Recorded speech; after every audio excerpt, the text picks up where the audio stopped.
देखिए, अगर आप भी ये गलती करेंगे ना तो आपको भी पैसा नहीं मिलने वाला है।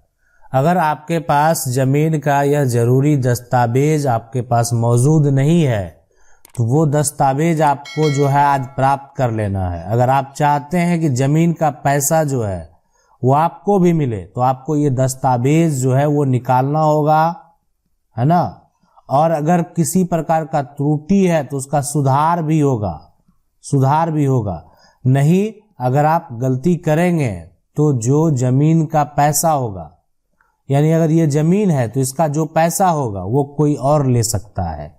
कैसे ले सकता है, क्यों ले सकता है, कब ले सकता है, सभी कंडीशन को जानेंगे।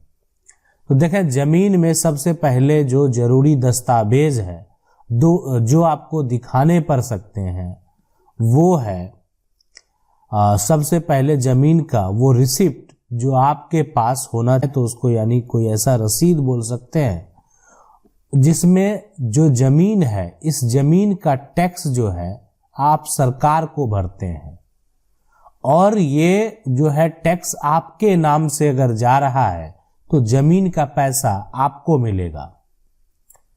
अब है कि सिर्फ क्या ये रिसिप्ट जो है, ये रसीद जो है, इसको दिखा देने से पैसा आपको मिलेगा? बिल्कुल नहीं मिलेगा।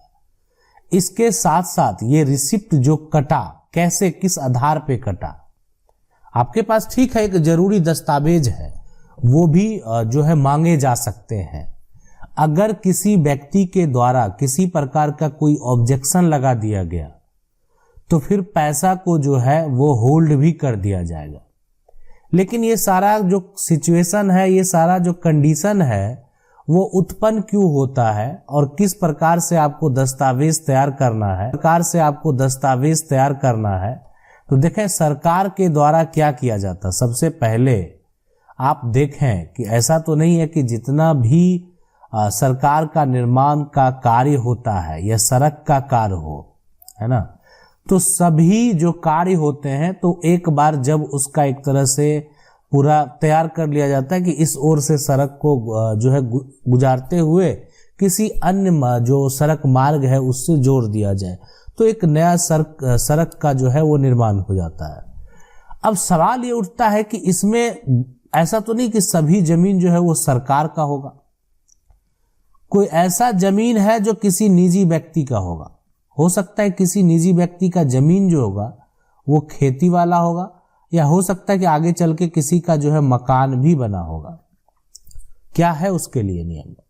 ये मकान तो तोड़ दिया जाएगा अगर एक बार सरकार के डिसीजन ले लिया गया कि इससे अब सड़क मार्ग जो है अब गुजरना है, तो उस केस में अब ये प्लॉट, ये जमीन सरकार का हो जाना चाहिए।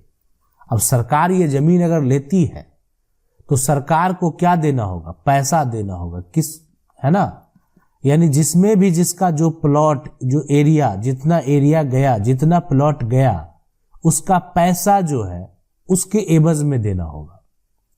सरकार जमीन लेगी, आपको पैसा मिलेगा। हाँ, पैसा जो है वो मुआवजा एक तरह से तय होता है कि कितना आपको मुआवजा मिलना चाहिए। आप मैक्सिमम ये मान के चल सकते हैं कि आपको मुआवजा जो है वो 4 गुना मिल सकता है जो जमीन का कीमत है। उसके साथ साथ अगर आपका मकान है तो आपको घर बनाने के लिए सरकार के द्वारा जो है वो जगह भी दिया जाएगा ताकि आप मकान बना सकें। मतलब आप जगह दे दिया गया ताकि आप जो क्या कर सकते हैं, घर बना सकते हैं, मकान बना सकते हैं, मतलब वो कार्य कर सकते हैं। ठीक है। अब सवाल ये उठता है कि ये ठीक है, सरकार के द्वारा पैसा तो दे दिया गया, लेकिन क्या क्या दस्तावेज, क्या क्या जो है वेरिफिकेशन किया जाता है, कैसे किया जाता है?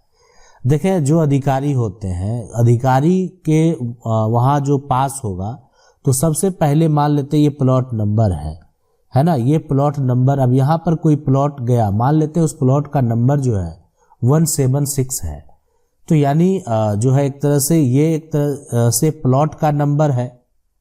अब इस प्लॉट नंबर को, ठीक है, आप समझ सकते हैं ये कि आप खसरा नंबर भी बोलते हैं। अब इस नंबर का जो है मिलान किया जाएगा, है ना, मैप से मिलान करने के बाद वो किसके दर्ज है, उसका जानकारी जो है पता लगाया जाएगा। अब उस व्यक्ति के पास अगर जमीन का, अपने जमीन का सारा कागजात है, रसीद है, उस व्यक्ति को कैसे जमीन प्राप्त हुआ, सारा कुछ इंफॉर्मेशन है, तो मुआवजा जो है प्राप्त करने में उस व्यक्ति का नाम दर्ज हो जाएगा जिसके नाम से जमीन है। अब जमीन उसकी है तो मुआवजा भी तो वही प्राप्त करेगा, कोई और तो प्राप्त करेगा नहीं। जमीन उसकी तो मुआवजा उसका। तो अब लेकिन ये सारा जो है, इसमें अब समस्या क्या होगा कि ठीक है, ये सारा दस्तावेज दे दिया गया, लेकिन ये जमीन को इसी व्यक्ति के द्वारा बेच दिया गया और एक अन्य व्यक्ति के नाम से जो है उस जमीन का रजिस्ट्री है।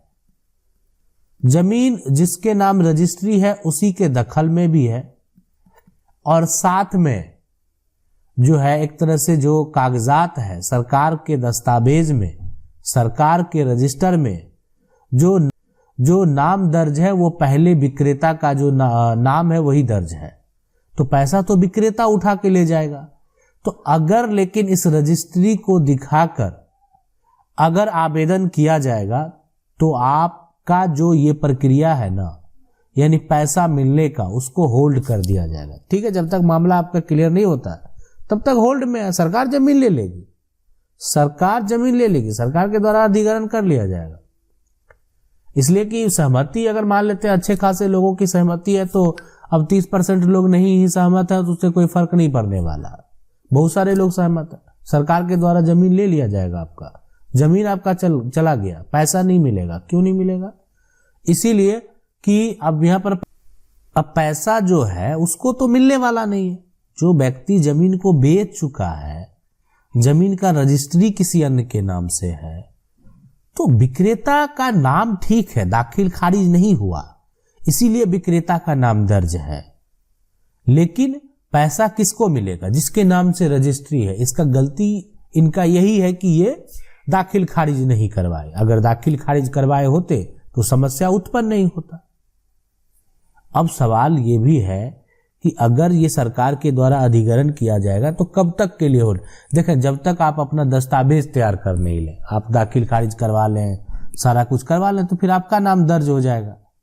दर्ज होना ही है। आप संपत्ति खरीदे हैं, नहीं तो आप भी कहीं जो है एक तरह से राजस्व का जो अधिकारी कोर्ट है वहां पर आप आवेदन दे सकते हैं।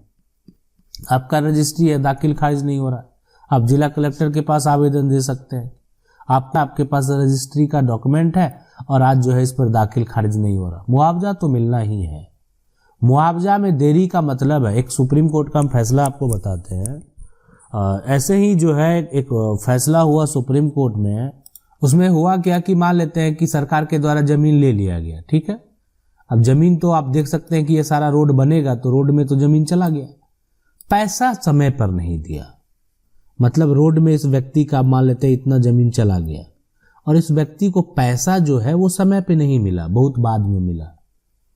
ठीक है, मामला जब इसमें सुप्रीम कोर्ट में गया है ना, तो सुप्रीम कोर्ट के द्वारा क्या कहना था कि कोई भी व्यक्ति का अगर अधिग्रहण हो गया है ना, अब अधिग्रहण अगर संपत्ति जो है वो कर लिया गया है तो उसका तो कब्जा चला गया, उसका संपत्ति तो चला गया, तो इसका मुआवजा भी तुरंत मिलना चाहिए।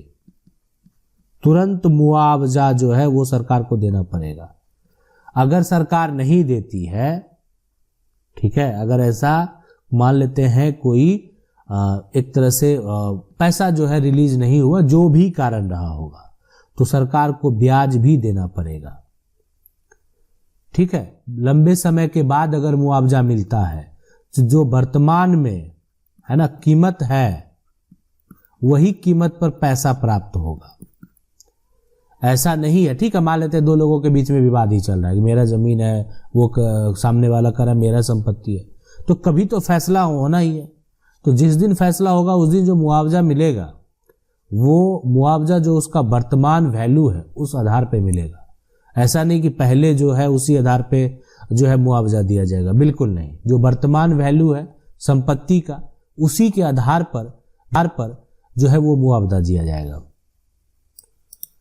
भूमि अधिग्रहण कानून को सरकार के द्वारा संशोधन जो है समय समय पर किया जाता है, लेकिन ये जो कानून है ये कानून अगर बात करें, ये भूमि अधिग्रहण जो है, प्रक्रिया जो है, वो आज का नहीं है ना। ये सारा आप कंस्ट्रक्शन वर्क तो पहले भी होता होगा ना, ऐसा थोड़ी है कि पहले रोड नहीं बनेंगे, है ना। सिर्फ जो है आज जो एक तरह से बेहतरीन रोड है, पहले के समय में उतना जो है एक तरह से बेहतर नहीं था। धीरे धीरे समय बदलता जा रहा है और काफ़ी जो है एक तरह से आपको रोड का जो कंस्ट्रक्शन है, नेटवर्क है, वो फैलते जा रहा है। तो ये भूमि अधिग्रहण अधिनियम जो है 1894, है ना, 1894 से है। और हम आपको बता दें कि यह जो है, ये भारत के साथ साथ जो है ना, भारत और पाकिस्तान, है ना, दोनों के लिए कानून है। अब ये डिपेंड करता था कि सरकार, कानून बना दिया गया, सरकार उसमें अगर संशोधन कर रही है तो वो उनका मैटर है, वो आने वाले हो सकता है समय में और कुछ बदलते जाए, लेकिन ये कानून जो है वो पुराना है।